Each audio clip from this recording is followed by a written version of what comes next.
All right, I think we can go ahead and get started. All right, see, people are still trickling in, but that's okay. We can continue to admit them.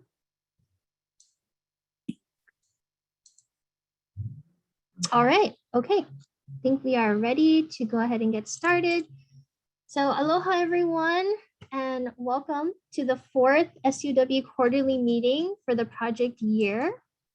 My name is Connie Emery, and I'm a junior researcher on the SEOW core team from the Pacific Health Analytics Collaborative, also known as PHAC, at the University of Hawaii at Manoa Center on Aging and Health, along with Bobby Doe, who is our lead data analyst, and Dr. Victoria Fan, who is our lead epidemiologist, and our newest team member, Amelia Arici, who is our research assistant. All right, so we hope everyone is having a great week so far. So to start off the meeting, we will have a quick overview of our agenda. So we will start off with a welcome and overview of the Hawaii Strategic Prevention Framework Partnerships for Success project and the State Epidemiologic Outcomes Workgroup, followed by our panel on homelessness. Okay, then we will have a presentation by Emma Grochowsky, who is the Homelessness Community Development Specialist from the Office of the Governor's Coordinator of Homelessness, which will be followed by a brief Q&A. Next, we will have a presentation by Heather Lusk, who is the Executive Director of the Hawaii Health Harm Reduction Center, followed by a brief Q&A and then a 10-minute break. After the break, we will have a presentation by Wallace Engberg, Data Analyst for Homeless Management Information System at Partners in Care, followed by a brief Q&A, and then we will close the meeting with the open Q&A discussion for all panelists. All right, so before we begin, we're just going to do a quick overview of the Strategic Prevention Framework Partnerships for Success project and the SEOW. So the SEOW is a part of the Hawaii Strategic Prevention Framework Partnerships for Success, also known as SPF-PFS, which is a federal grant funded by the Substance Abuse and Mental Health Services Administration, also known as SAMHSA. The purpose of the SPF-PFS is to strengthen and enhance Hawaii's prevention system to promote well-being and reduce the impact of underage drinking among persons aged 9 to 20 in Hawaii's communities. The SEOW is a partnership between the Department of Health, Alcohol and Drug Abuse Division, also known as ADAD, and the University of Hawaii Center on Aging and Health, and interested community stakeholders. The SEOW has been providing services to ADAD since 2006. The SEOW collects, analyzes, and reports substance use incidents and prevalence, as well as provides technical assistance and training for state and community stakeholders. The SEOW is made up of researchers, epidemiologists, data managers, and other professionals involved in research data collection and utilization pertaining to underage drinking and substance use. So for the SEOW core team produces the Hawaii State Epidemiologic Profile for alcohol and drugs using the latest available data from diverse data sources to profile the current substance use situation locally. In addition, we conduct quarterly meetings such as this one, where individuals and organizations have the opportunity to share their substance use related data. Okay, so that's a quick background on the PFS, SPF, project and the SEOW. So before we begin the panel, there's just a couple of reminders that we wanted to go over. So originally we had our webinar, Zoom webinar format set up to use that, but because we're using a meeting, we just want to make sure that everybody please keep your microphones on mute, and also your camera, you can keep it on or off, is totally up to you. And if you have any questions or anything, please use the chat and you can send it to whoever you would like to, or you can send it to everyone. And I think that's all for some reminders before we start. So without further ado, please join me in welcoming Emma Grochowsky, the Homelessness Community Development Specialist from the Office of the Governor's Coordinator of Homelessness. Yay. Thank you, Connie, and Dr. Fan and everyone for inviting me. Is it okay if I go ahead and share my screen? Okay, let's see if I can get this working. Okay, I'll give it a second, but great. So again, my name is Emma Grochowsky. I'm the Homelessness Community Development Specialist with the Office of the Governor's Coordinator on Homelessness. We are part of the Department of Human Services. And my boss, Scott Morishige, who's the Governor's Coordinator on Homelessness, is also the chair of the Hawaii Interagency Council on Homelessness. So I realize that is a mouthful of words and acronyms, but you know, we're a statewide homeless policy office. One of our many purposes is to advise both the governor and other state departments on homeless policy, programming, and matters relating to people experiencing homelessness. So that's kind of how I think I factor into this discussion. Just to give an overview of what I will be presenting on, I will be doing an overview of our statewide homeless program policy and how both mental health and substance use factor in to this. I think there are some changes that have been made over the past several years that have really kind of impacted how we look at the intersection of this population with people experiencing homelessness in general and how we frame our response to it. So after me, I think you'll hear from both Heather Lusk and Wallace Engberg, who are going to be providing a bit more of a deeper dive into data from one of our continuum of care for Oahu and for program specific data.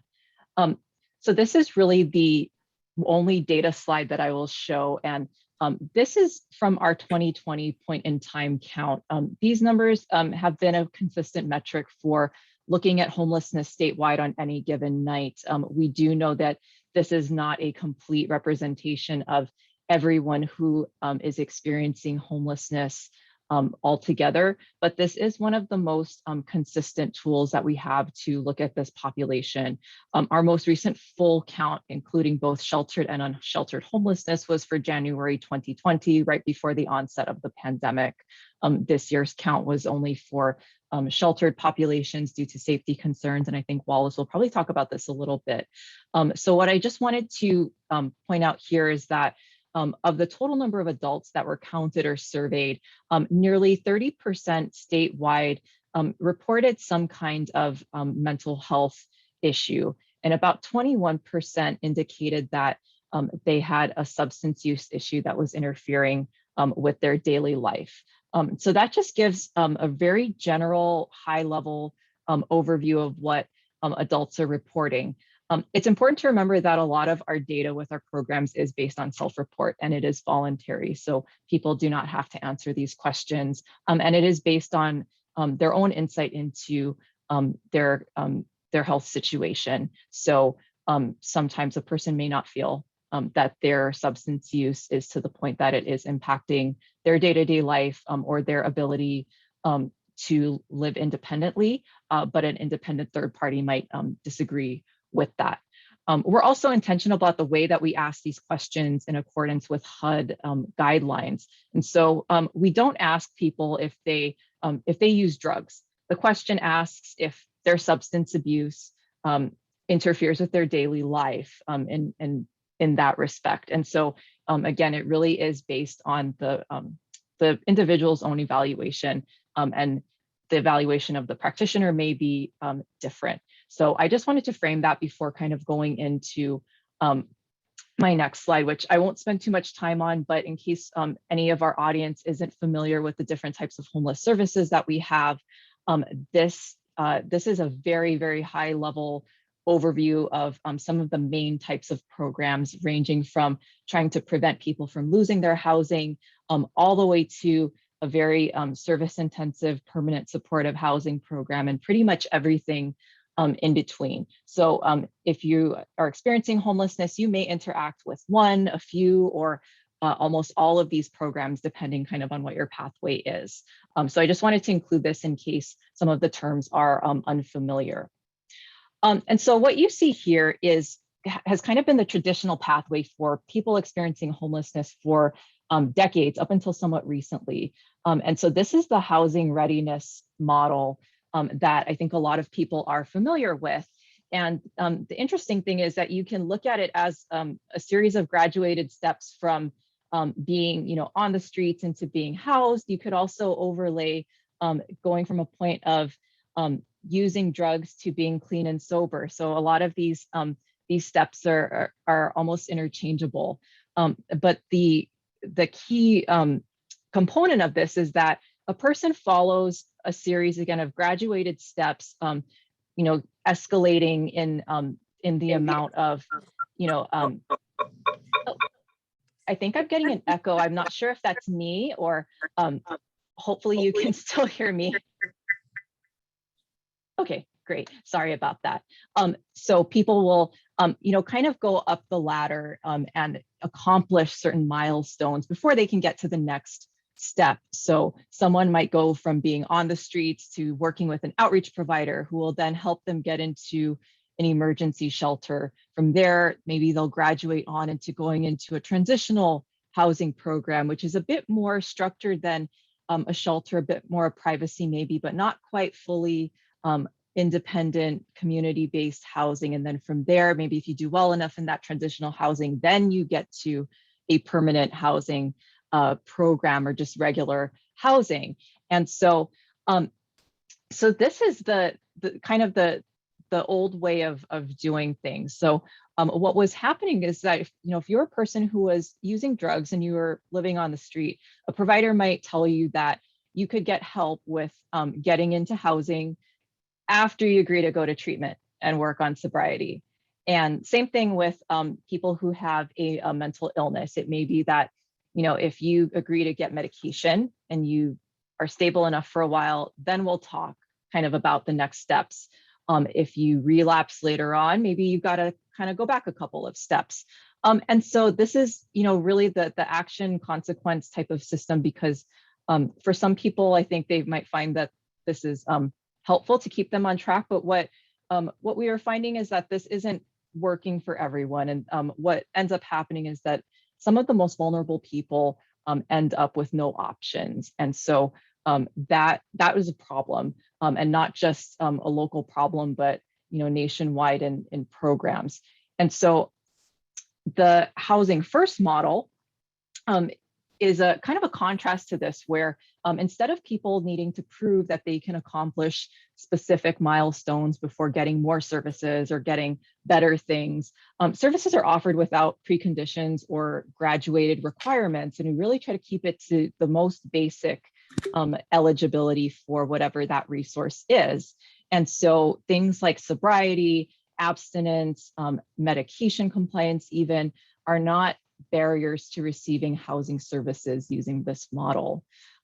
What you'll see here kind of in the image that I have is that it's very possible, it actually happens all the time, that people can go directly from being on the streets into permanent housing.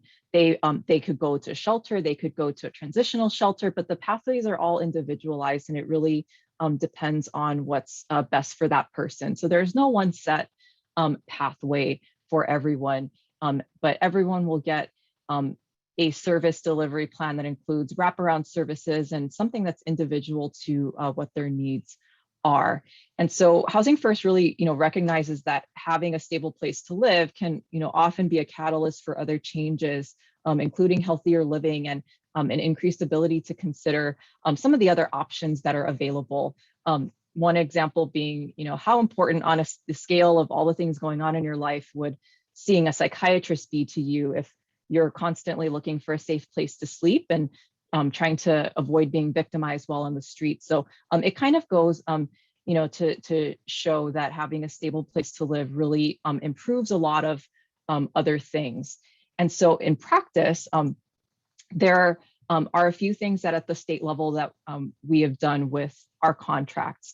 Most of our homeless programs are contracted by our Department of Human Services Homeless Programs Office, and they've adopted Housing First principles across the board as far as what providers are expected to do, whether it's for homeless outreach, the operation of an emergency shelter, the administration of rapid rehousing or permanent supportive housing vouchers, really everything that the state is contracting for. And again, the primary goal is really just to lower barriers to services, meet people where they're at. And I want to just clarify here, because I think some people hear this and are like, "Whoa, that sounds a little bit scary," or "How would that work?" And so housing first doesn't mean, no rules or no expectations. It really just means that we don't set up policies that are arbitrary, that put services out of reach for the people who are the most vulnerable. And we just use a person-focused approach to tailor the services to meet an individual's needs. So some examples of this in actual policy, we have on the left side, a housing readiness type of policy might be something like, random urinalysis tests will be required for all shelter guests. If you fail or refuse, you need to leave.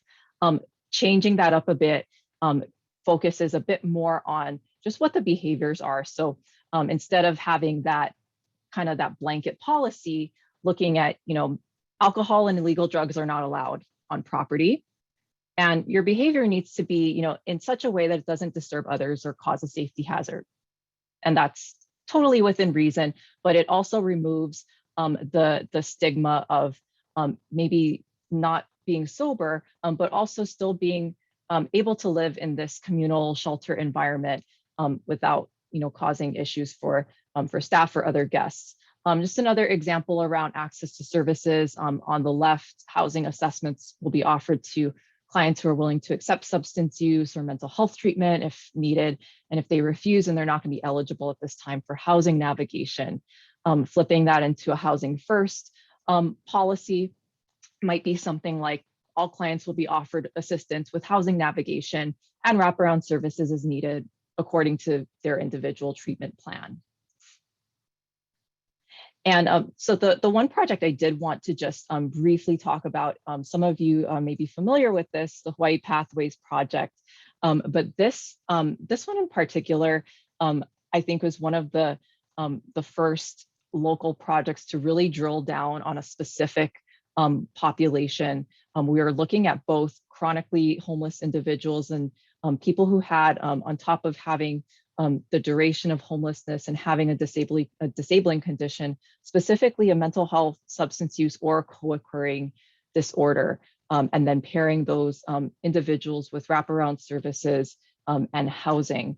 And so in addition to successfully keeping 90% of clients in housing, there are some other noticeable things that across the board were being observed. So on one hand, even though abstinence and treatment were not required of participants, people were self-reporting that they were actually just using less, or they were drinking less. People self-reported that their health was overall improving once they were connected to services and housing. They were reporting that their negative emotional or other psychological feelings were not coming around as often. They had fewer bad days. And then finally, on top of all of those things, people's utilization of emergency and hospital resources went way down, both in the frequency of utilization, but also in the cost to those systems. And you'll hear results like this from other programs, I think, that specifically focus on pairing individualized services with some kind of housing or other type of intervention that's based on their needs. So looking at kind of our next steps on the state side of things to continue the direction that we're going with this is, we're continuing to make progress toward being more inclusive, where it's okay for people to talk about their behavioral health issues and not feel like a provider is going to judge them or refuse services to them, or say, this is the only way that this is going to work. There's definitely a long way to go in that, but some of the contracting things that we've done to create, more of an expectation that the individualized approach should be the norm versus a very rigid plan for anyone who presents with any kind of condition is definitely working toward this. We also continue to support our providers' efforts to foster these kinds of trusting relationships with clients that encourage healthier choices and wellness. And really bringing in a harm reduction approach to services. And then finally, our homeless system continues to integrate and coordinate services and also data with Department of Health, with the Alcohol Drug Abuse Division, Adult Mental Health Division, with our MedQuest division here in DHS, and with other behavioral health providers. Some of you on this call are very familiar with the behavioral health and statewide behavioral health and homelessness statewide unified response group that came up in the early stages of the pandemic last year, and we've continued that and extended it beyond. We now have monthly webinars now that bring together providers from both sectors to share information and to kind of make sure that we all have access to the same resource and that we understand each other's systems so that we can better work together on our mutual clients. And then before I get into questions, I just wanted to put information about our office here. Encourage people to visit our website. We update it pretty frequently and have a lot of information and links to other resources that people might find helpful on this topic. So if there are any questions that you think of later, definitely feel free to get in touch with us or with me directly. But I will wrap up my presentation, and I think there's a few minutes for questions if anyone has any for me. Thank you so much, Emma. All right, so just as she said, we're now moving on to questions. So if you haven't already, which I don't think anyone has, please type in any questions or comments that you have about the presentation using the chat down below by at the bottom of the Zoom screen.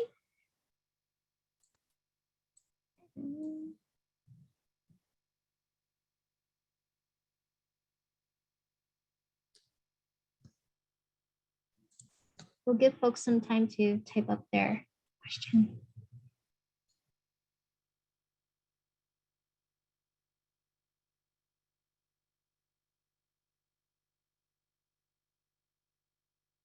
Okay, so I see, what's the difference between this and damp or wet housing?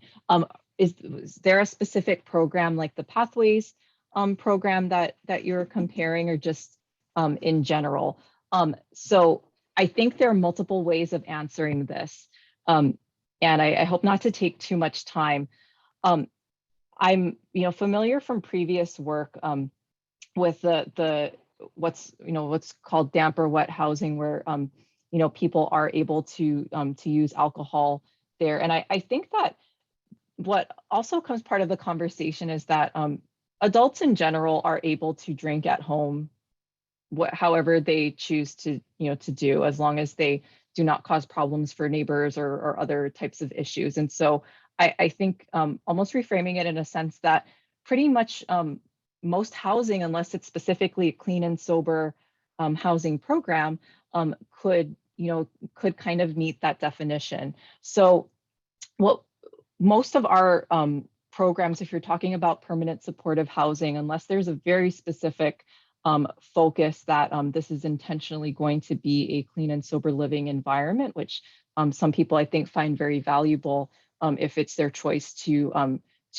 live in that type of environment, is that people are given the adults are given the autonomy to to kind of decide what is best for them, and to kind of live their lives in the way that other members of the public can do. So I hope that kind of answers the question. In congregate situations, like a congregate emergency shelter, places where you have both families with minor children and adults, I think there are other considerations there. But when we're just talking about housing and independent housing, that's what I would say to that.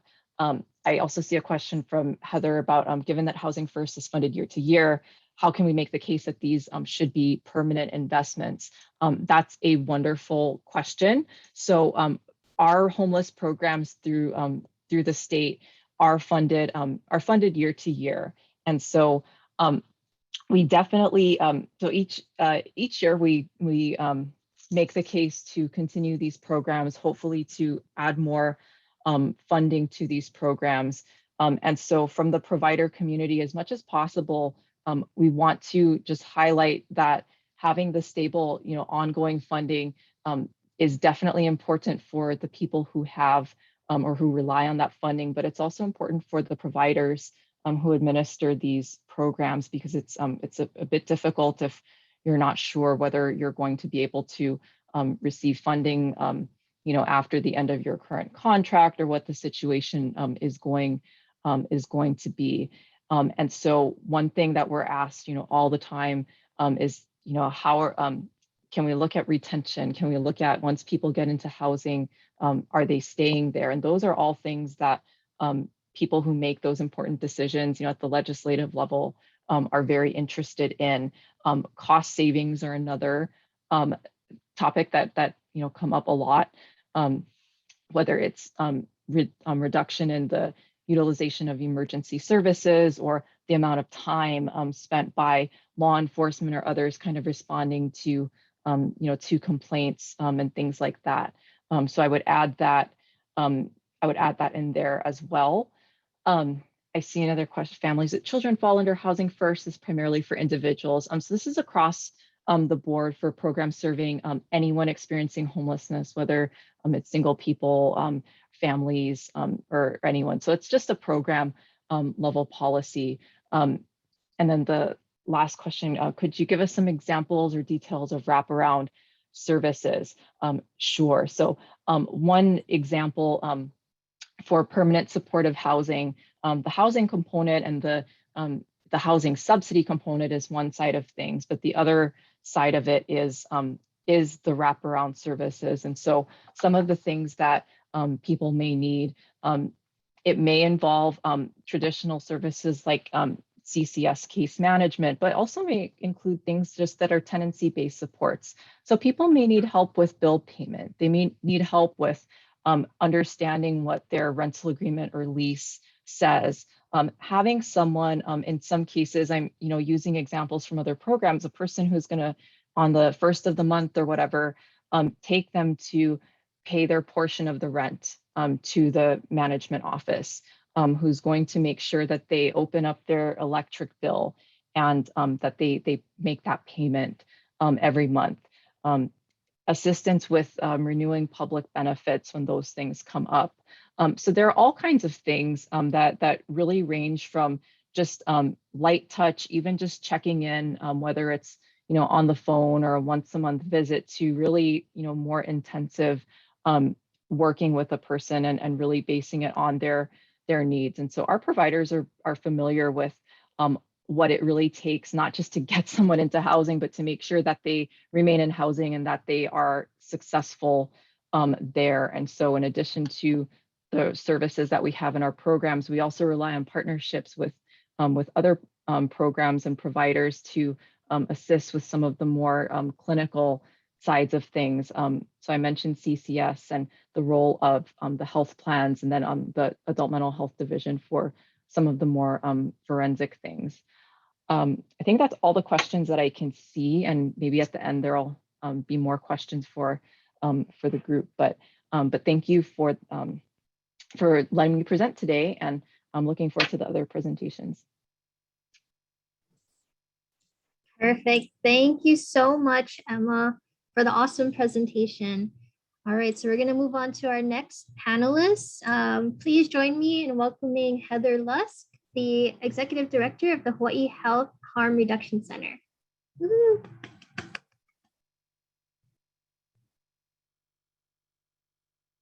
Sorry, let me give a second to get my sharing is having a moment. Give me, she's a hard act to follow, that Emma, I have to say. So really appreciate you, Emma, and all of the work that you do, and all the ways that you support agencies like H3RC.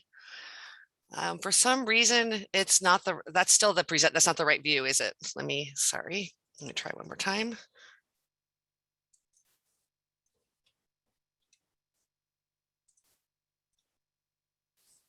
Oh my gosh, I don't know why I'm having such an issue. I'm sorry, can you tell me which version you see? Do you see the full version or do you see the slide version? You still see the slide version, don't you? Slide, yes. Why is it doing that? Oh, I got it. Okay. Thank you so much. You would think this far into this crisis and how much we're on Zoom, I would get to this. So thank you. Again, I'm Heather Lusk with the Hawaii Health and Harm Reduction Center, and I'm also proud to say I'm also chair of Partners in Care.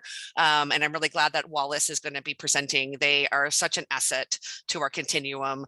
And in some ways, I almost wish that Wallace went ahead of me because I'm on a little bit more micro level than some of the issues that Emma talked about, and I believe that Wallace will talk about. But as you know, we are the Hawaii Health and Harm Reduction Center is an agency that grew out of the Chow Project and Life Foundation. And I'm going to talk specifically about two of our evaluated programs that work with people who use substances. I'm going to focus particularly on what the evaluation said about housing. So again, H3RC works to reduce harm, promote health, create wellness, and fight stigma in Hawaii and the Pacific. And we work at the intersection of the criminal legal system, chronic disease like HIV, mental health, substance use, and houselessness. We have a no wrong door approach and really encourage you all, if you have not been to our website or referred folks to us, we have a robust street-based services, as you see here. And actually the two services I'm going to be talking about today are both predominantly street-based, law enforcement assisted diversion or LEAD in our syringe exchange program, or SEP. But we also have quite a few services that you can do what I call warm handoffs. So please visit our website where we have forms that you can utilize to get people into our buprenorphine or opioid program, our transgender program, our HIV program, et cetera. So we always love to be able to connect with other providers to be able to, again, do that warm handoff to those services. So I really appreciate that Emma highlighted Housing First, which is a model that we have adopted because it is based in harm reduction. And the way that H3RC defines harm reduction is a non-judgmental approach to public health that meets people where they are, celebrates positive change, and has the goal of minimizing the harms and actions that pose adverse social and health outcomes, which is basically a fancy way of saying that we do the best we can to provide low barrier services. In fact, it's very hard to get banned from the services at H3RC. It's basically only violence is really the only way. And even then it's somewhat of a temporary. We also really promote, again, that concept of any positive change, kind of come as you are. We will meet you where you are, both literally and figuratively, and try to walk alongside and support you as you identify the things that you want to work on. And that often means that we do work with people that may be pre-contemplative or contemplative about change. So we're very based in both meeting kind of basic needs through Maslow's hierarchy of needs. We're also based in assessing where people are and their readiness to change, and all of our staff are trained in motivational interviewing. And lastly, we're a trauma-informed agency that really, instead of asking what's wrong with you, asks what happened and how can we better understand the ways that you act today that may be influenced by the trauma of your past. So all of that kind of lays into, oh, this is our form, by the way, if you want to go to our website. The two programs that I'm going to be highlighting today, which again are law enforcement assisted diversion and our syringe exchange program.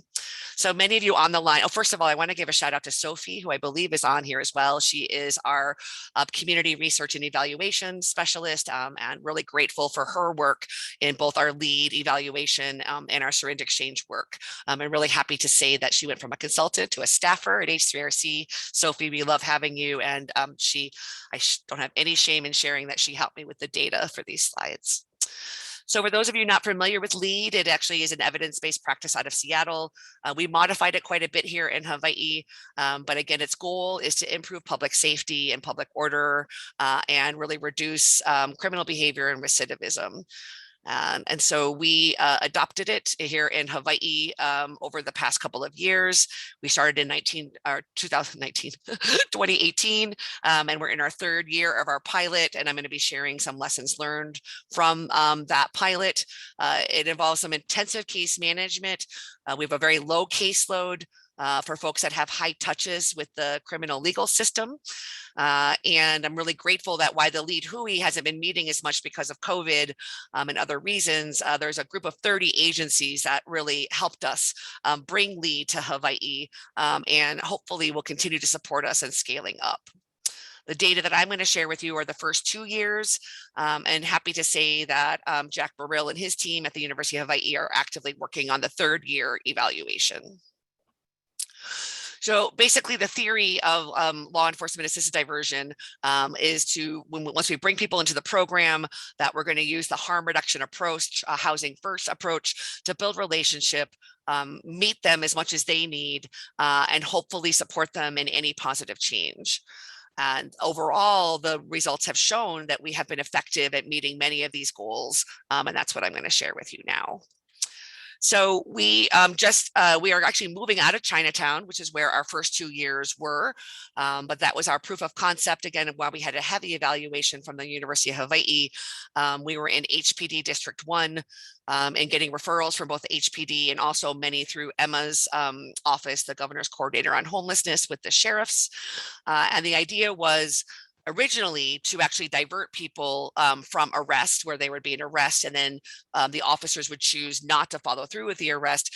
But because we were never able to actually formally get the diversion arm because of some issues between the prosecutor and HPD, we did what was called social contact referral, where basically law enforcement, sheriffs, and the police referred people that they knew had frequent law enforcement touches to our program to see if they may want to get involved in LEAD. And as you see from the map, we primarily brought folks from the Chinatown area, maybe a little bit of Ivalai, and just if you're curious, we're going to be moving into Waikiki moving forward. And that is based on the new prosecutor, Prosecutor Alm, who's also supportive of LEAD, has asked us to move to Waikiki and work with the community policing team and some other partners in that area. But again, the goal of LEAD was originally, again, from the concept in Seattle, and has now been replicated in over 60 places across the United States. And their data came from about 6 years of evaluation from the University of Hawaii. Again, the goal was to address the behavioral health reasons that people were having high law enforcement touches, and try to support people in getting their behavioral health needs, specifically substance use and mental health needs, taken care of outside of the criminal legal system. But here in Hawaii, what we found when we launched our pilot was all but one of our original 51 participants were houseless. And because of that overlay and the fact that most of them were houseless, it really changed LEAD in that we securing housing was one of the primary functions of law enforcement assisted diversion, and continues to be one of our greatest successes. So looking in our first year of our referrals from law enforcement, just wanted to share the type of encounters and citations. These were also the type of citations and encounters that would have been used for the diversion arm. By the way, we are still in talks with both HPD and the prosecutor to formally have a diversion arm. And in fact, we were on track to launch that prior to the current I guess the police chief Ballard left her position earlier this year, but we are told that once the new chief is aligned, that we're going to relook at formalizing again a diversion arm for these types of offenses. But as you see here, most of the offenses for folks were related to houselessness. That could be park closure, sit-lie ban, citations, and things like that. And so even though, again, we are focusing on people who use substances, behavioral health issues, as I said before, very quickly, LEAD turned into predominantly supporting people in finding housing, while also addressing any other needs they may have. So I think many of you have probably seen this headline before. And again, you all know the high rates of houselessness that we have. And it's probably not surprising to you to know that, again, that 50 of our 51 original clients in LEAD were houseless. So here is a look at 57 of our first participants. Again, because this is a low caseload, my staff have anywhere between 15 to 20 folks on their caseload at any one time, maybe 25 if some of the folks are lower acuity. It's rare that we would have more than 60 folks in the program at any one time, given that we have 2 case managers. And as you see here, we had a higher percentage of women that were in our program, and 6 folks that identified as transgender or gender nonconforming. Predominantly Native Hawaiian and Pacific Islanders were ethnicity of the folks that we serve, though again, we had a wide variety of folks that also identified as multiracial. As you see here, over half of our folks identified as multiracial. Again, looking at the housing status of the folks that we have. The majority of folks were experiencing, and as you see, oh, maybe I was wrong on the amount because I think I was talking about our original 50. Again, this is going to be our broader sample, but still predominantly houseless. And Sophie can answer some more questions about this, but we did something called the LINA, or the long intake needs assessment, that was done at intake, and then what we called FLINAs, or follow-up intake every 6 months afterward, to gather some of the data that I'm about to share. So one of the big pieces we found out from our needs assessment is the type of housing that our participants wanted. And not surprisingly, the majority of them wanted permanent supportive housing. The blue here is a service need, and the orange is the utilization. And of course, all folks, because most of them were actually chronically homeless, we saw a lot of past utilization of emergency shelters and transitional shelters. But always, again, the golden ticket for them was getting permanent supportive housing. And for most of our folks, housing first was really the philosophy and services that they most needed.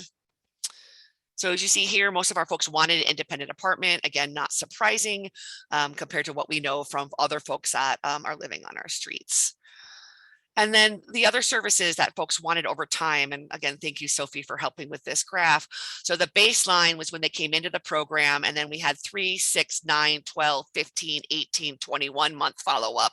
And obviously, for some of our folks that had not been in the program for 21 months, that's why you might, you might not see somebody who had an intake, for example, halfway through our program be reflected here, but we're really proud of the fact that we had quite a bit of follow-up data that showed that permanent housing at baseline, 92% said they wanted. By the 21-month follow-up, we had been able to successfully house, I think we're over half of our folks are successfully housed into independent housing at this point. And so that need might never went away, definitely decreased over time. You also saw the need for emergency shelter and transitional housing go down because, again, we were able to collaborate with things like the HONU and other shelters. HONU is run by the Honolulu Police and funded by the governor's coordinator on homelessness office. And we really saw this reduction over time in the need for housing. Some other outcomes that we saw, which I think is very interesting and lead, is that we saw a 23% decrease in methamphetamine use when we had no specific program that was addressing methamphetamine use. And I think that's particularly poignant because while all of our participants had access to our CSAC or substance abuse counselor, we did offer both in-house substance use treatment. We do outpatient or groups or individual work at H3RC or residential. Not many of our participants took us up on formal substance use treatment. Again, and yet again, we saw a 23% reduction in methamphetamine use. So in year 3, I'm hoping we'll do a deeper dive into understanding why that is. Sophie did some qualitative interviews, but what we mostly hear from folks was that, surprise, surprise, once we provide housing and wraparound services, the need for methamphetamines go down. Some of our folks talk about needing to use methamphetamine on the street to stay awake, to make sure they don't get assaulted, to make sure that they don't get their stuff stolen. So again, why I need the data to support my statement here. Our data indicates that just by meeting basic needs, housing, food, getting into medical care, that people were able to reduce their methamphetamine use on their own, again without any formal intervention. As I mentioned, we've been able to significantly decrease our houselessness or days on the street. And the other one that we're really proud of, because we know it saves our community money, is the 56% reduction in emergency room use.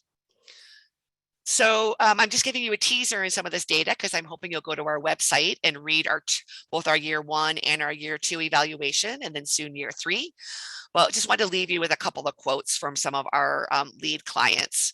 Whether they reunited with their family, whether they, did go into treatment. Actually, this one on the bottom, she went into treatment and had a baby. I happen to know that she is still doing well, has a very happy and healthy baby girl, and is just about to celebrate her 2 years in recovery. On our website, in addition to the 2 evaluations I mentioned, are fact sheets like this that highlight some of the outcomes that the University of Hawaii found in its first couple of years. And as I said, we are in process of continuing. The prosecutor is signed on to do a diversion project in Waikiki, and are waiting to get the new police chief, whoever that may be, to hopefully sign on, as well as we start continuing to accept social referrals through law enforcement, but again, moving to Waikiki for the foreseeable future. So I used a little bit more time than I meant to, so I'll try to, luckily I talk fast, y'all, so I'll try to speed this up. The second data set that I want to share what we know about housing and the intersection of housing and substance use is our syringe exchange program. As many of you know, syringe exchange is one of the most evidence-based, if not the most evidence-based intervention to prevent HIV.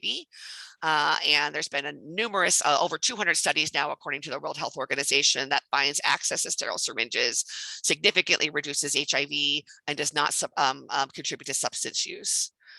So just a quick timeline in Hawaii. We are now 32 years into having a statewide syringe exchange program. We were the first in the country. But look at this, in 1993, we exchanged 38,000 needles. And our last, we're still evaluating 2020 because of COVID, but we actually hit 1.2 million in 2020. So that's quite a growth, and that's 1.2 million times that HIV could have been spread in the state of Hawaii, and it didn't. We do have syringe exchange on every island, and we're actually able to look at our data sets island to island, and can look at some of the other correlates across different islands, as long as our sample size is large enough. So again, over the past 20 or 30 or so years, we've had a steady increase in the number of syringes exchanged in Hawaii. Hawaii is one of the only states that actually has a codified in Hawaii revised statutes, and it does require a 1-for-1. So people have to bring a syringe to the exchange to get one back, which is one of the ways that we have such significant counts. When we look at the syringe exchange participants, again, this is in 2018 and 19,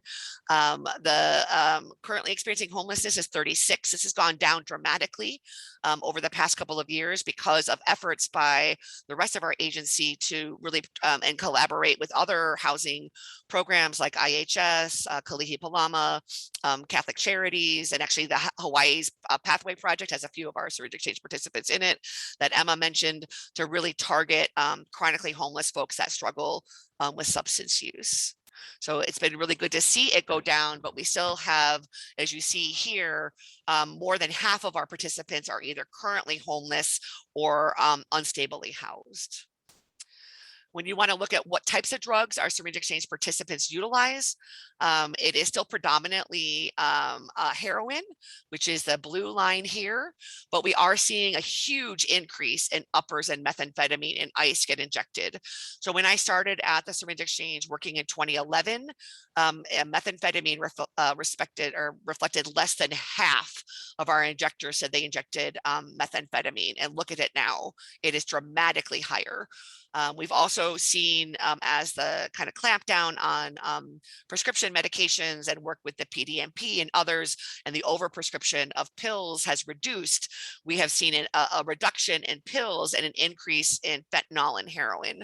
And I hate to say that we are also finding fentanyl in our methamphetamine supply in Hawaii, and this is collaborated both by our own fentanyl testing program at H3RC, but also law enforcement's. And then the orange line are non-injection drugs used. Quite a few folks who also smoke substances come to our exchange to get food or help with housing or help with other services.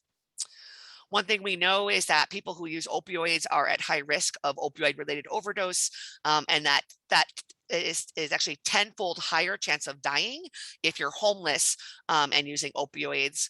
So what we have here are a couple charts. The colorful one is from the Hawaii Department of Health. The pinkish purple color is poisoning. As you see, poisoning deaths are still the leading cause of accidental death among our 45 to 64-year-olds, and second leading cause of death behind suicide. We do have more methamphetamine related deaths in Hawaii now than opioid related deaths, but many of us feel that our overdose efforts, both at H3RC and through the Hawaii Opioid Initiative, has helped change that. So we do track overdose rates among our participants.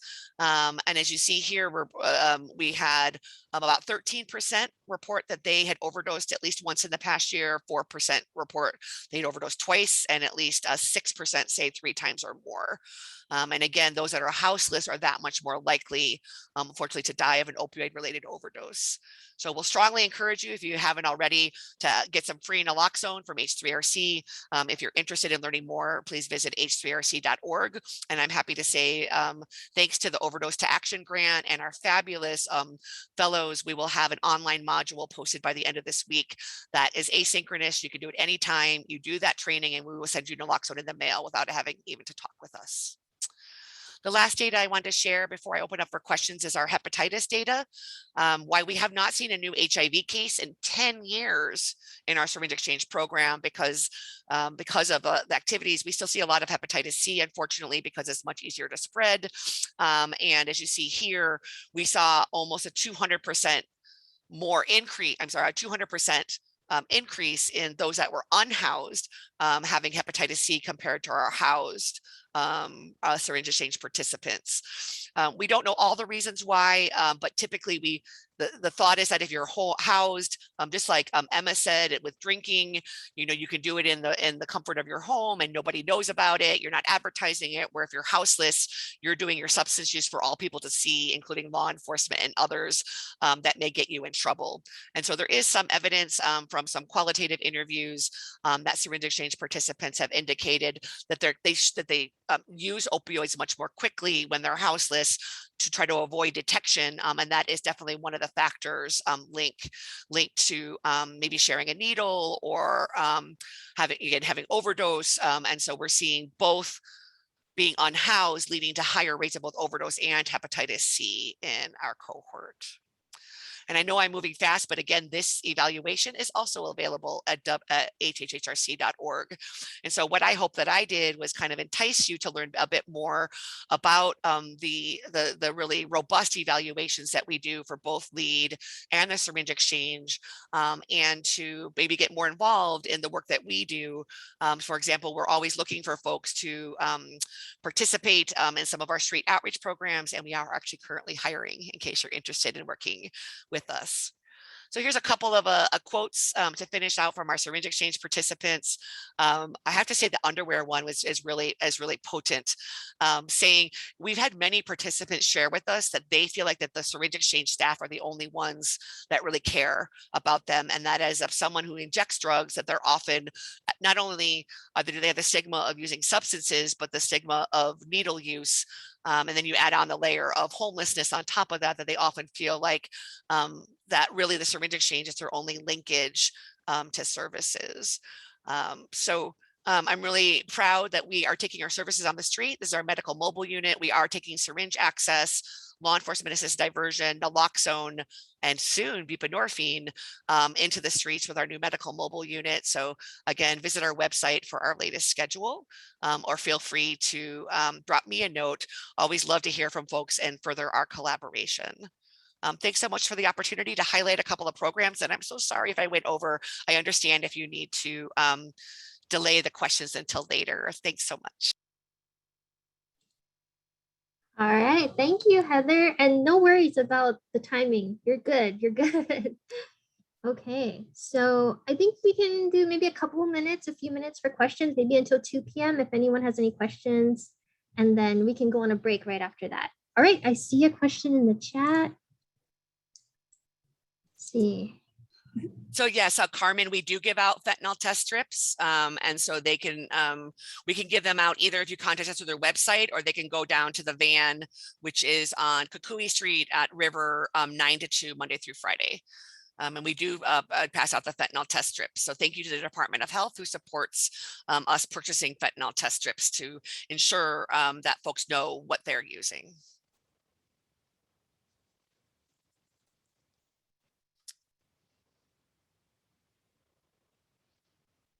Any other questions, Connie? None in the chat, but I did have one question. Sorry if you went over this during your presentation, but what are low-level offenses Sure. Yeah, no, it's a good question. So low-level offenses are two different kinds. One is what we often call status offenses, or ones that particularly impact people that are houseless. And those would be park closures, maybe not moving your vehicle, a sit-lie ban, urinating in public, things like that, that again, those of us that are housed can do inside our homes. And then we also had some we're also looking at like low level substance use, like residue, for example, things like that. Those are still considered a felony in Hawaii, but we're trying to get them to see if those may also be covered in things like law enforcement assisted diversion. And by the way, we're aligned, our offenses were aligned with the community outreach court, which many of you know the community outreach court was helping get rid of low-level offenses and people that are houseless. As a collaboration between the prosecutor's office, the judiciary, and the public defender. So we partner with them, and we use their list of offenses that they are be willing to clear as also our list of offenses that would make you eligible. And I'm happy to say that as we move into Waikiki, we're actually more formalizing our relationship with the community outreach court to have more synergy between our two programs. Yeah, good question. Thank you. Thank you. And Richard Witt from the Haida, he said he attached the PDF in the chat with your award that you had won. I think. Oh my gosh, yeah. thank you, Rico. Yeah, so one of the things we've done with our naloxone efforts is we're really proud to have trained.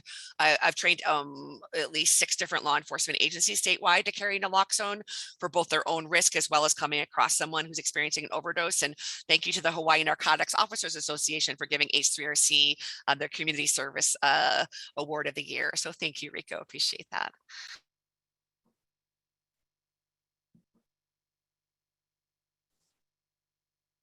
All right, awesome.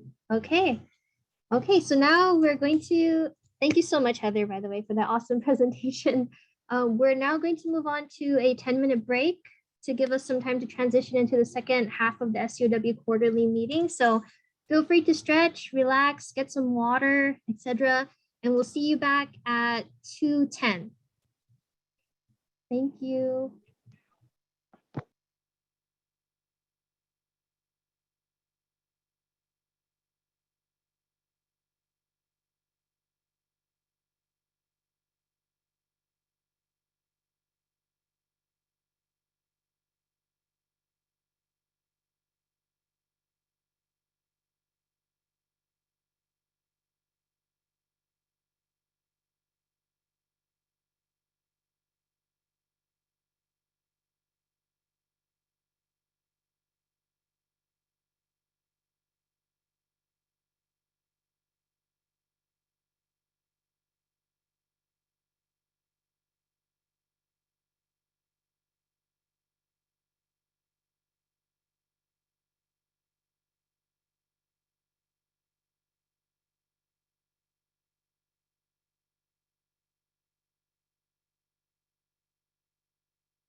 Welcome back, everyone.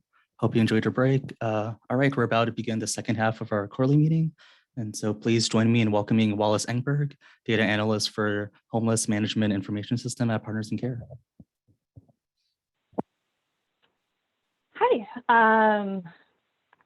Hi, my name's Wallace Engberg. My pronouns are they, them. And yes, I work at Partners in Care as the data analyst.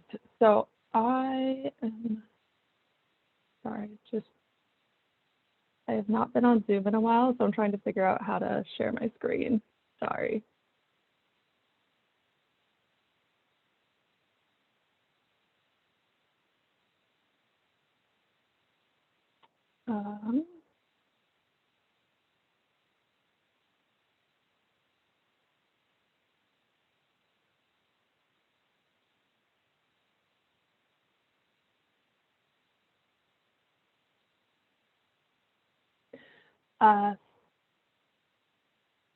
Sorry, I'm not seeing the option to share my screen.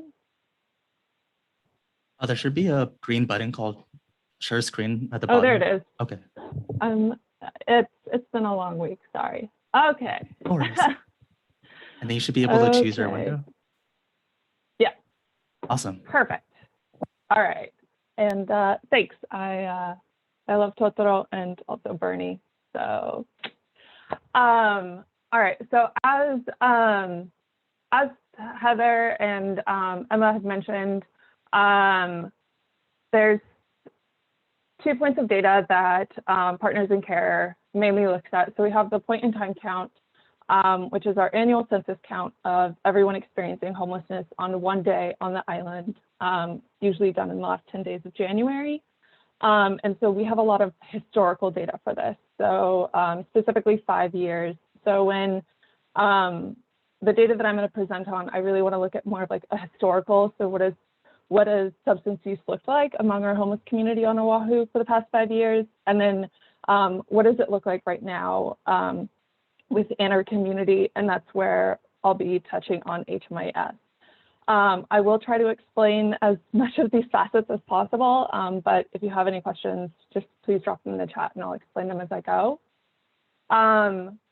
So one thing to note is when we track substance use, it's all self-reported, and we also use it as substance use impairs daily life. So that will be in the teal blue, and then the darker gray is substance use is unknown. And then the lighter gray is substance use does not impair daily life. This doesn't mean that those individuals don't use substances. It's just that it is not a level that they deem to be interfering with their daily functions.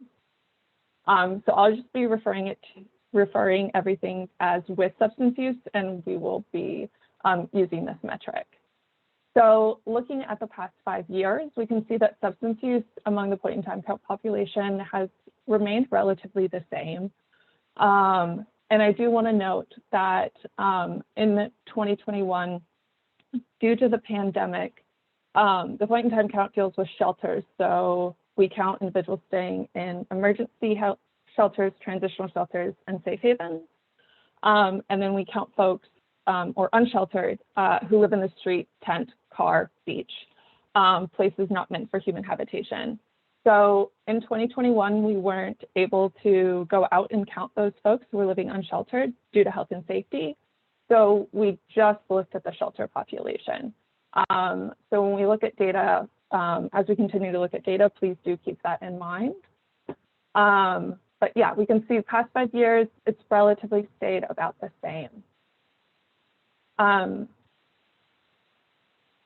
When we go ahead and we shift that to, when we split it apart between the sheltered point in time count and the unsheltered point in time count through the past 5 years, we can see this increasing trend of more substance use within our sheltered population and this decreasing trend of substance use among our unsheltered population. From this could indicate that that low barrier to entry approach is positively allowing folks to get off of the street and into that first step of sheltered housing. And then I do want to draw attention, there is a high proportion of substance use unknown in 2020 unsheltered population, and this is due to the fact that we changed the methodology in which we do our census count. Historically, it had been conducted over 4 to 7 days, and in 2020, we rolled it out in 1 day from 4 a.m. to 11 a.m. And given that time frame, some people weren't able to complete the survey, and so just an observation was done about rough age, gender, ethnicity, and race.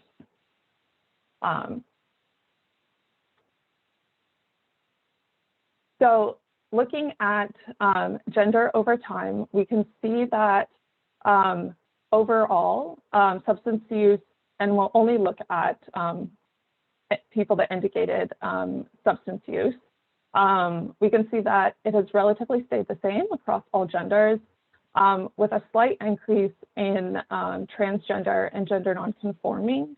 And this necessarily isn't because those gender identities are using substances more. We have had a really big push in trying to include more understanding of gender diverse populations in the last 2 to 3 years within our across the island. And so it may be more indicative that we are actually capturing this population better than we previously had.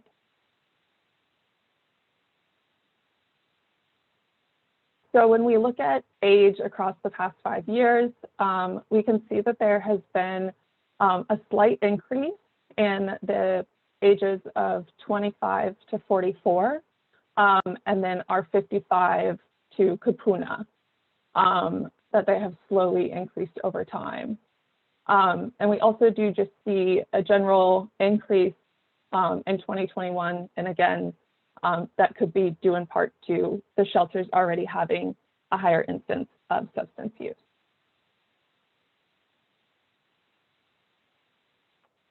Now, when we look at household structure, before the pandemic, we were actually seeing a decrease in substance use among all different types of household structures. So adult-only households are simply that, are households where it's two individuals who are over the age, 2 or more individuals who are over the age of 18. Unaccompanied youth we define as individuals between the ages of 18 and 24, and they are either by themselves or with other individuals of 18 to 24. And this is because they're still quite young and they might not necessarily need the same services that adults need. When we're looking at unaccompanied minors, these are individuals who are 17 years or younger and experiencing homelessness by themselves or with other individuals who are 17 and younger.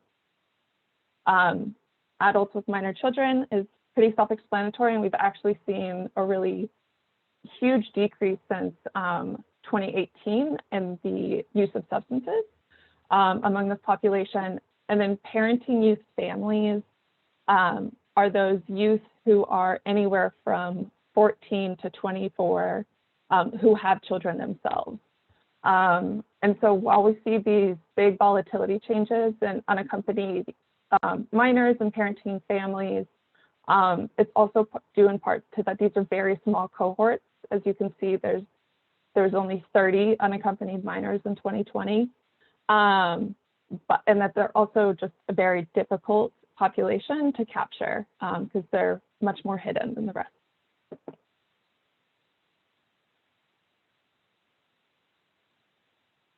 And now when we look at race and ethnicity over time, we can see that it's pretty fairly even across, but with American Indian, Alaskan Native, while it's a very small cohort of individuals, we can see that it's steadily increased and the percentage of substance use within that community over the past 5 years.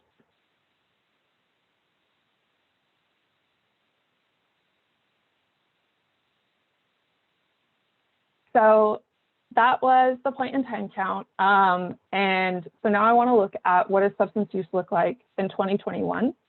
And so for this, I'm going to use the HMIS data, which is Homeless Management Information System.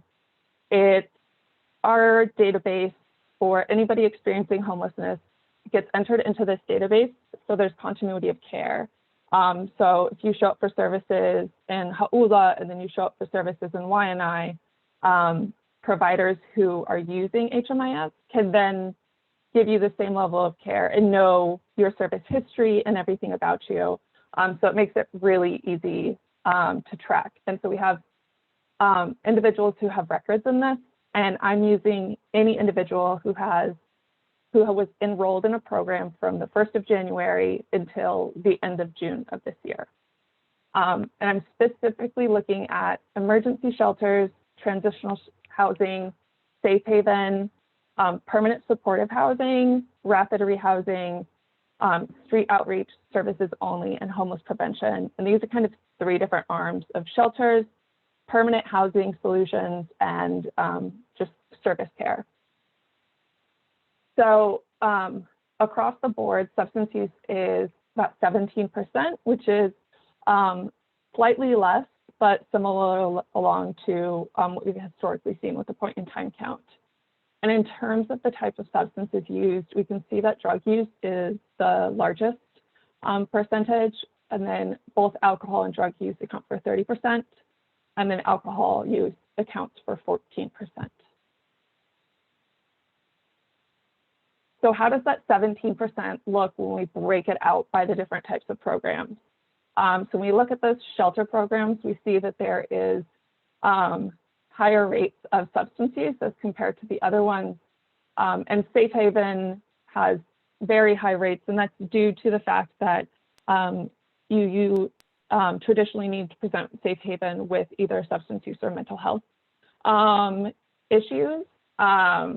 So it is a more intensive form of shelter. We do see also very high rates of substance use among the street outreach population, and then low rates with our rapid rehousing and homeless prevention, which these make sense as rapid rehousing and homeless prevention tend to be more independent style services, and one where you would need a little bit more of less intensive care to maintain. So when we look at race, or any demographic for that matter, with substance use, it's really important to understand the rate of substance use as compared to that population. So I'm going to give the example for race, but this really applies, and you'll see why I do it in the next few slides.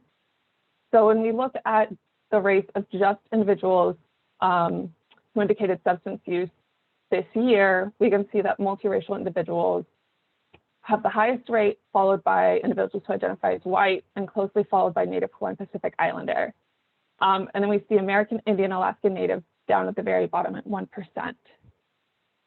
So this can, from this graph, we would think, well, then we need to focus those services on our multiracial Native Hawaiian and white individuals.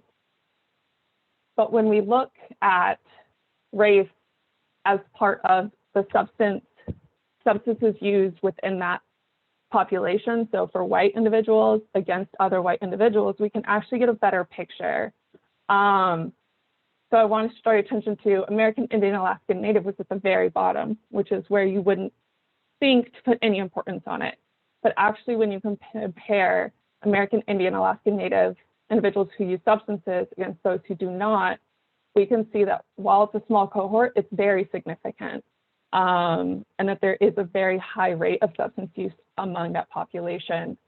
And then Native Hawaiian Pacific Islander was in 3rd place on the last graph, but actually as a portion of their population, it's quite small. It's only at 11%.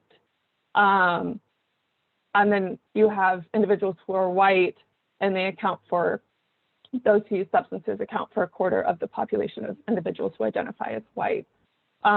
So this is the way that I will be presenting the rest of the data for HMIS, as I think it's really important to understand that population who use substances in the context of that entire subpopulation.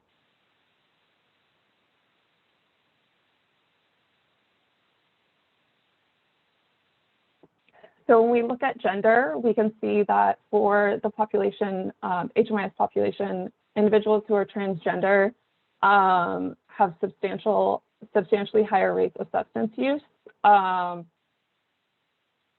as part of their cohort. And this also just follows along with other data that's been published that substance use among sexual and gender minorities tends to be higher than the average population. On the left, I also have the percentage of gender by percentage of crimes with substance use based on the point in time count for 2020. And that's because we have the most accurate with the unsheltered and sheltered count. So it's kind of nice to see if that historical data that we have and like what we're seeing once a year is also reflective of what we're seeing currently in the system. And for the most part, there's a slight increase of men and boys who use substances in HMIS, and then most notably gender nonconforming folks. While it's a very small group of folks, you can see more individuals positively stated that substance use substantially impairs their daily life. And this in part could be to the fact that we've had really concerted effort, especially within our point in time count and now within our HMIS, to be very inclusive of those gender and sexual minorities. So people might have been more comfortable expressing that. But it is quite interesting to see.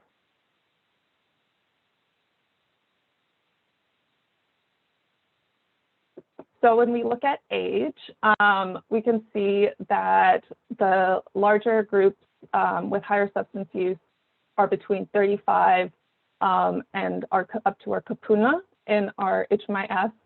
And this mirrors across into what we've seen with the point in time count, just with more elevated levels in our point in time count.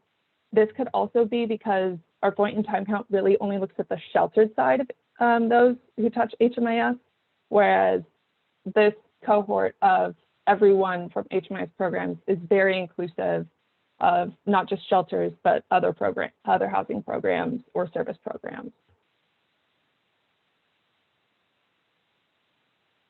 And then when we look at household structures, this is quite interesting because we're seeing higher rates of substance use across all household structures with those individuals who are in HMIS. Most notably, we're seeing with unaccompanied youth and unaccompanied minors a really big increase. This could be in part due to the fact that Oahu got awarded a couple $1 million contract from the federal government to do programs targeted at reducing homelessness for youth and young people. And so there have been quite a few programs that have just launched earlier this year that are really specifically targeting capturing those individuals and helping them move into safe and stable housing. So we are connecting with this population more, which is why we may also be seeing an increase.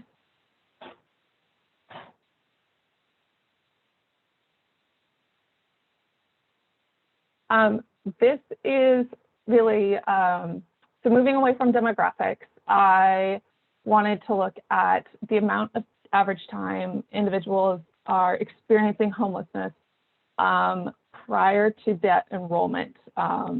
So this is self-reported, but individuals are asked when did their current state of homelessness begin as soon as they were enrolled into these programs.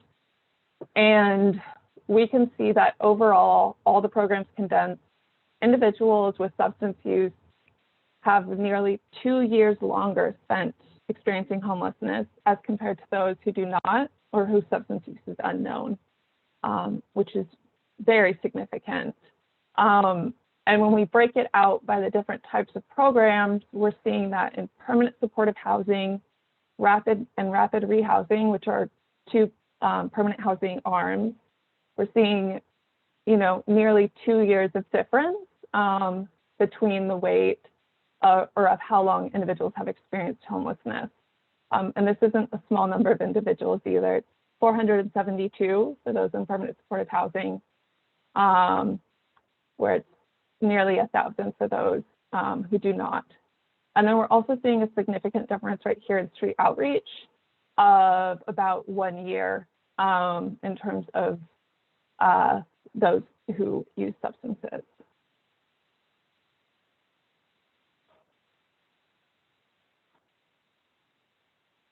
So looking at the folks who have exited, so these are individuals who have left a program from the enrollments that we've looked at, and then where they are exiting to. So when an individual finishes a program or leaves a program, they are asked where they're leaving to. And they roll into these 6 categories. And we can see that overwhelmingly, the majority of individuals who use substances exit to institutional settings. This can be anything from hospital, correctional, to treatment. And then the second largest majority, they leave to return back to homelessness. And then 20% return to other. This can be they did not want to give a response, no response was given. And also, unfortunately, many of this other is also individuals who have deceased. And to kind of finish it out and to really break this down, wanted to look at, so what does that look like from the program that they are exiting? So how does that, the program that they were enrolled in, how does that look like to where they're going? So this first column on the left, exiting, this is the program that they were enrolled in HMIS with. And then entering into this is what they said that they were leaving to. So individuals who were in emergency shelters, 60% returned to homelessness. This can be going back to the streets, but this can also mean enrolling into another emergency shelter. As it's emergency shelter, safe haven, and transitional is still considered, or transitional is different, sorry. Emergency shelter and safe haven are still considered homeless. But a majority are returning back to homelessness. Permanent housing is down on third, and that's 13%. And then when we go down to street outreach, we can see that most of the exits as well are into other or homelessness. So that is what I have. I have put a link to the storyboard in the chat, and this will be up on our website. And so it's going to live online. Feel free to go back to it and click on it, and there's a wealth of data that I pulled this from to create this. So if you have any questions about any of it, I'd be happy to go into it or pull out specific things that you're interested in. So I will, yeah, that's me. Thank you so much, Wallace. We'll now be moving on to questions. So if you haven't already, please type them into the chat. If you have any questions or comments. It looks like there's one already. Yeah, so Sophie asked, could age increasing over time be related to our existing homeless population getting older and remaining unhoused? And most definitely, that can definitely also be a reason as to why we're seeing that. Yeah.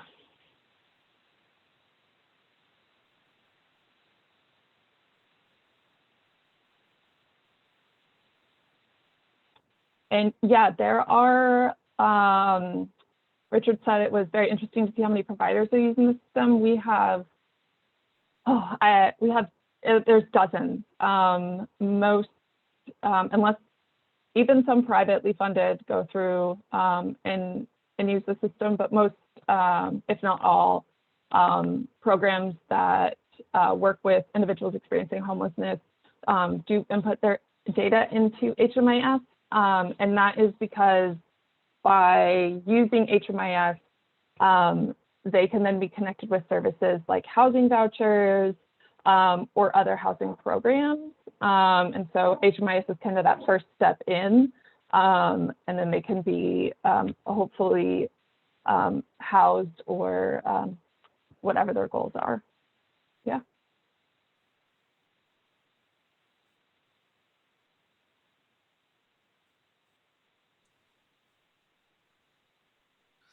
Wallace, this is Heather. Can I just ask, I know this is self-reported. Whereas the shelter data is self-reported as well, that's also self-reported, right? So both are. Do you have any thoughts on, in general, from what we know of the point in time and self-reported, the impact that has on the integrity of the data? I was just curious, given your understanding of point in time data across the board. Meaning is substance use may be higher, but it's because it's self-reported, it's lower. So I just wondering if you've ever seen any analysis of the impact of the self-reporting on the accuracy of the data when it comes to point in time. Yeah, I have not. It's also hard because the metric that we're using is a very high, substance, like we're rating substance use at a very high level, and asking about it in a way that, like, this is something that's significantly impairing your day-to-day function. But I don't know anything about that. It is positive to see that with that our point in time count lines up with HMIS. While HMIS is also self-reported, it's done so with a provider in this very much more where there's already like a lot of rapport happening, and the data does get tweaked over time, obviously, with the more the person uses the system. So it is nice to see that the point in time count data is matching and in line with what we're seeing in our current HMIS system, because HMIS is then the gateway to housing. So yeah. Constance asked, based on all the data that I analyzed, what stands out to me the most? Two parts. This part, the return to homelessness, while, I've worked with Partners in Care for 2.5 years, and I know the data, it's still just disheartening to see that there's such a high return. And then the second part is the average time spent homeless, that is so much higher for individuals with substance use. 2 years is a really long time. So that was probably what stood out to me the most.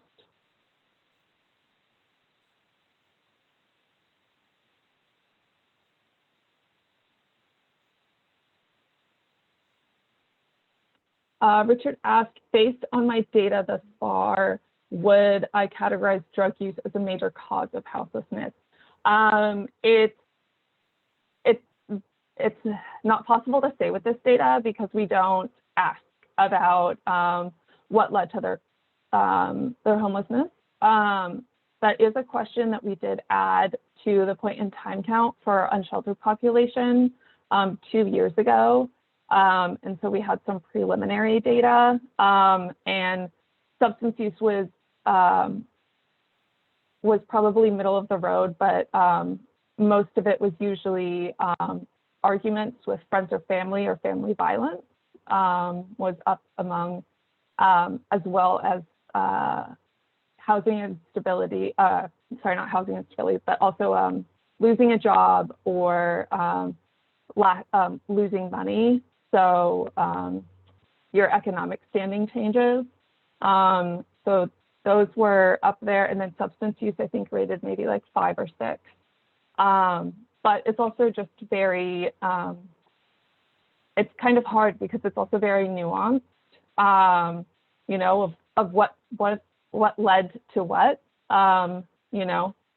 Did your substance use start because you lost your job, or did, so it's very hard to kind of like tease that out as to what the initial cause is.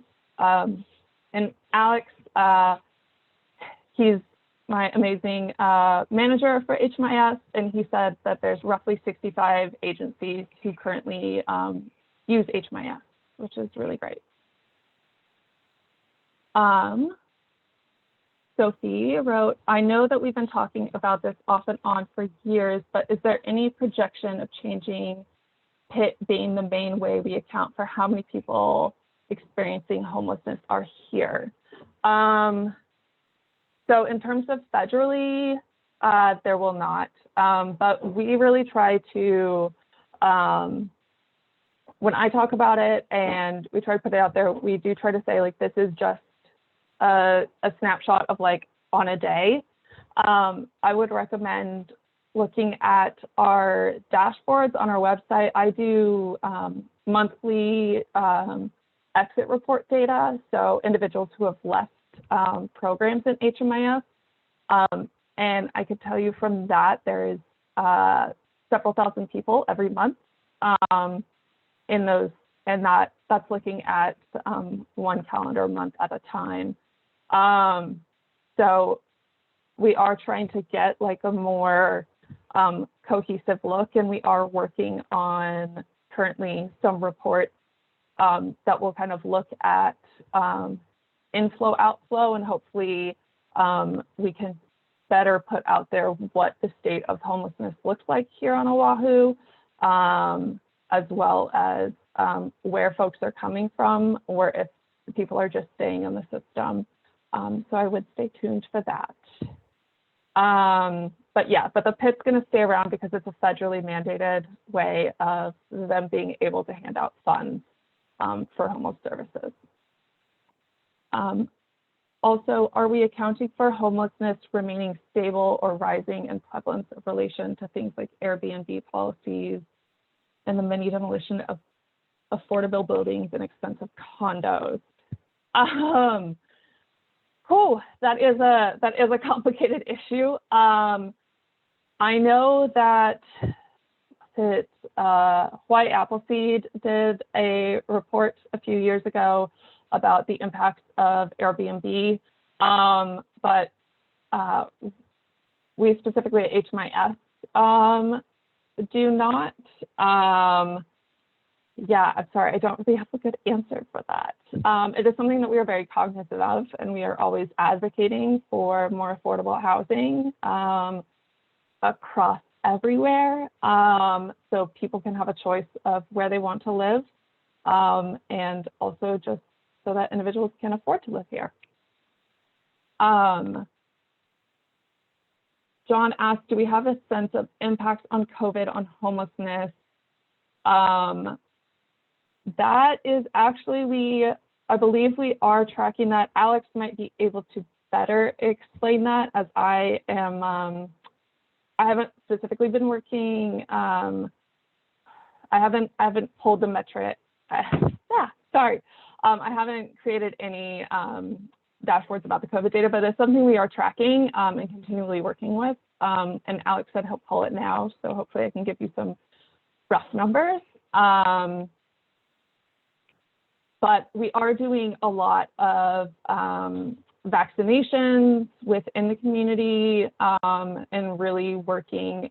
There's a few different housing programs that are really working to quickly house folks in permanent housing to get them off the street so they can be safe. So there has been a lot of impacts that right now. Currently with one of our programs called Oahu Housing Now, they've housed over 100 households, which is, and those households have many people, so it's somewhere like 200 to 300 people, and that launched in February of this year. So, I mean, there has been like really big impacts from that. Stefan asked, is there an idea how much the homeless population would increase once the eviction ban is lifted?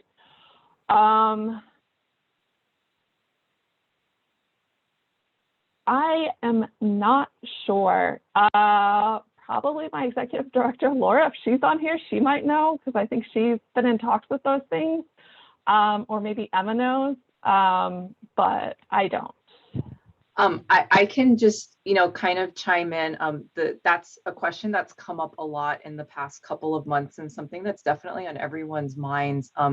As most of you, I think, may know, we don't have the statewide eviction moratorium anymore, but the CDC has issued their eviction moratorium based on rates of COVID transmission and specific county or community levels. And so we have that kind of overlaid across everything. Act 57, which in addition to requiring mediation and kind of extending some time periods for tenants, has also kind of graduated the steps for landlords to file evictions based on how far behind in rent people are. Because we don't know just how many people may, no matter what, be at risk of losing their housing. What we're really focusing on is making sure that people understand the resources that are available through particularly the federal emergency rental assistance that each county has, along with DHHL for people who are of Native Hawaiian ancestry, and really encouraging people to utilize and access those resources if they haven't already. We know that particularly for Oahu, the application periods would open for a specific amount of time, and then they would fill up, and then they would be closed for a while. And so people may just not have been able to get theirs in. And so we're hopeful that people can get through that process. If for any reason they can't, they're not eligible because they, for whatever reason, are not covered by that program. Our office, along with Partners in Care, Legal Aid Society, and other key stakeholders, have been working on compiling what are some resources we have in our homelessness prevention system that could potentially assist households who just don't qualify for the federal rental assistance. I can put a link in the chat to a page on our website that kind of compiles this information. And that's kind of the next best thing if someone can't access the federal dollars. And so we're really focusing on that because there is just so much that is currently unknown, and with many eviction cases currently on hold.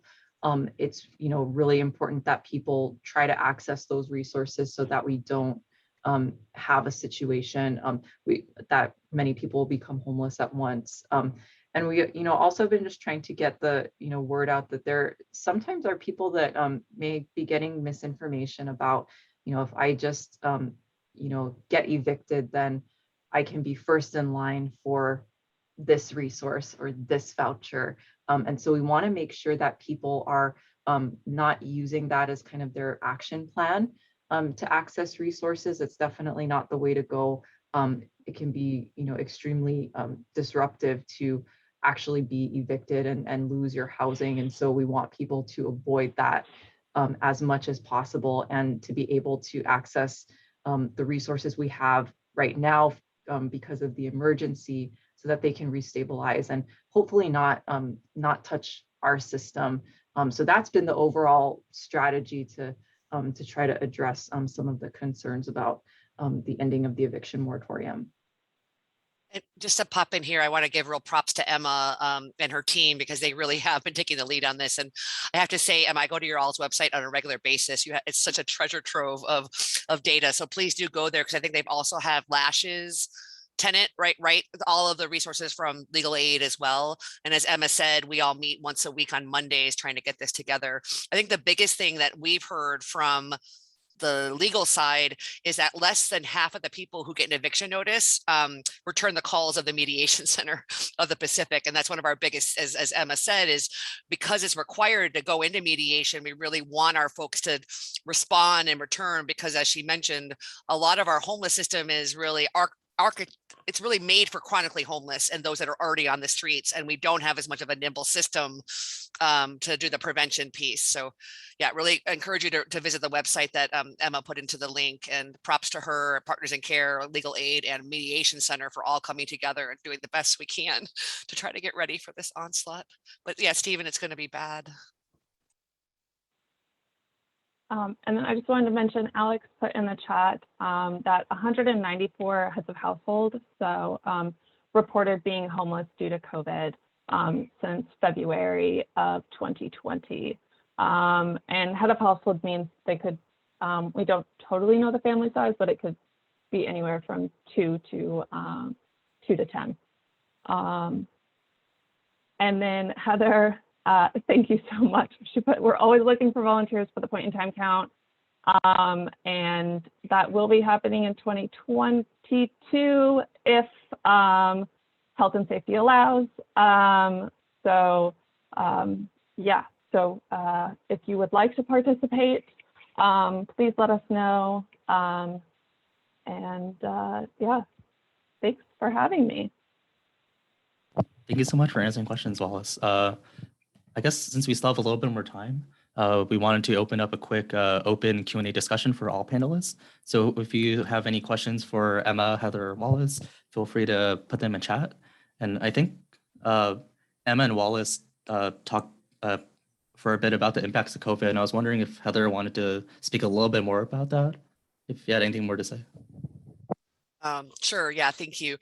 So we're still analyzing our data. But one thing is that, at least for last year, according to the Hawaii Department of Health, overdoses in Hawaii did not go up during COVID, despite a huge rise in overdose deaths on the continent. So that bodes well. However, as Rico can attest, there's fentanyl. That is an increased amount of fentanyl in 2021 that may change that trend. But I guess that's one good trend, is that we did not see the amount of, last year was the biggest year ever for opioid related overdose deaths in the United States, and we did not mirror that. But secondly, we are seeing an increase in our data showing an increase in substance use. We're having the highest number of new participants come to our program, and we're seeing an increase in self-reported anxiety and depression. And then we've also had an increase in, unfortunately, in suicide among our participants. So while I don't have all the concrete data, those I do know, and we'll be sharing more as our 2020. But on the resilience side, I also want to note that we, like many of the outreach providers, never closed. And so being able to provide masks and PPE and all the other things to people that are houseless has been something that us, IHS, Kalihi Palama, all of the rest of the homeless providers have been doing. And again, really thanks to Partners in Care for helping us both track that. And we have a great relationship with Project Vision. If folks don't know, they've been providing both immunization and testing across the entire homeless continuum. And that has really helped us be able to address those ishes. Yeah, so those are kind of just top of mind, a few things. And I guess lastly is isolation and quarantine. That continues to be a big need for our houseless community, as they don't have a home to isolate and quarantine in. And we're really grateful for the opportunities that the city and the state have done in collaboration to provide ISOQ opportunities for those that are houseless. Thanks. Oh, and Dr. Witt is saying that he's also seeing more fentanyl, which is what we're hearing from our participants as well. So that's, yeah, very troubling. Yeah, Dr. Witt.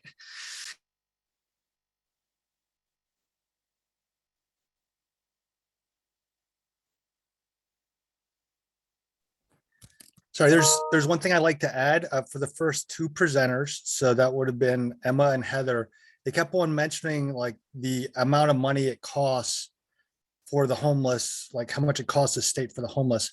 Well, I can tell you that for ER visits alone, as of 2018, it was $90 million just in 1 year.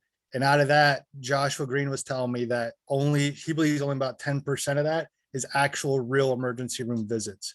So you're looking at an $80 million loss every year. So when they're talking about like these sums of money, and this is just for the ER visits, so this isn't about the police force, the payment of them, or anything of that nature, just for that one service, because as of 2 years ago, it costs $3,000 a night to stay in the ER. So I'm not sure what the numbers are now, but I know 2 to 3 years ago, that's what it was. So this is what we're kind of looking at, because Medicare, Medicaid only covers half of that, and the rest Queens 8. So they like 45 million just in a year. So this is when they're talking about this amount of money that's being used to assist with the homeless situation, the problems that they're running into. Like, this is the kind of level of cash that they're talking about.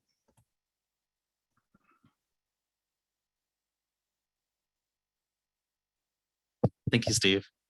And thank you, Emma, Heather, and Wallace, for presenting. And you've all just been so informative and amazing. We're so glad to have you here. I think since we just have a few minutes left, I wanted to move on to closing remarks. So our next meeting is scheduled for Friday, November 5th from 1 to 3 p.m. via Zoom. And for more details on speakers and registration links, please visit our webpage, which is at go.hawaii.edu/G lowercase r capital J. And if you give me a second, I'll send the link in chat. So this is a link to our webpage. And then we'd also like to ask everyone to please fill out a brief survey. So for feedback on this meeting, which you can see in this link here, survey. So this is go.hawaii.edu/GQP. So we wanted to just hear your thoughts on, feedback on this. And also, if you have any ideas for future speakers who would be willing to share data related to substance use, please let us know by sending us an email at piac+uhscow@hawaii.edu, and we'll be more than happy to reach out to anyone that you think would be a good fit. And I'll also send that in chat right now, which is our email address. And so, yeah, with that, we'll give you some time to fill out the survey, but that concludes our SEOW quarterly meeting for August 2021. And so please stay safe, everyone, and we'll see you again in November, and enjoy your 3-day weekend. We sure need them.